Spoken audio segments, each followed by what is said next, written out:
तो यहाँ पर हमारे पास बहुत ही ज़्यादा इंपॉर्टेंट न्यूज़ निकल कर आ रही है कि NDA is not going to conduct any recruitment exam from 2025 which has been told by union minister Dharmendra Pradhan sir. और यहाँ पर एनटीए सिर्फ और सिर्फ किन एग्जाम को कंडक्ट कराएगा? सिर्फ और सिर्फ एंट्रेंस एग्जाम को कंडक्ट कराएगा फॉर हायर एजुकेशन, जैसे कि हमारे पास नीट हो गया, जेई हो गया, ये सारे एग्जाम एनटीए अब से कंडक्ट कराने वाला है।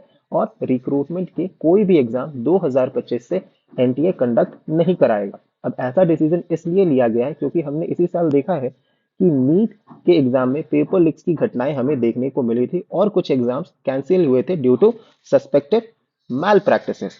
अब यहाँ पर एक बात और चल रही है कि ministry of education is also consulting with ministry of health to determine whether the key exam should continue in traditional pen and paper format और ट्रांजिशन टू सीबीटी सिस्टम, मतलब जो ऑनलाइन सिस्टम है एग्जामिनेशन का, उसमें भी shift करने की बात की जा रही है।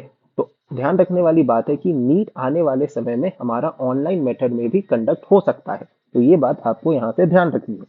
और एक बात और ध्यान रखना है कि जो हमारा सीयूटी एग्जाम है for undergraduate admission, it will be conducted only once a year, जैसा कि अभी कंडक्ट हो भी रहा है। एक साल में एक ही बार कंडक्ट हो रहा है और वो कंटिन्यू अभी रहेगा।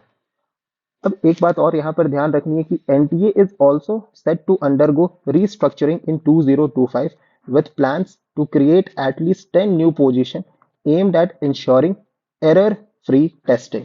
मतलब एनटीए नए पोस्ट क्रिएट कर रहा है ताकि एग्जाम फेयर तरीके से कंडक्ट हो सके।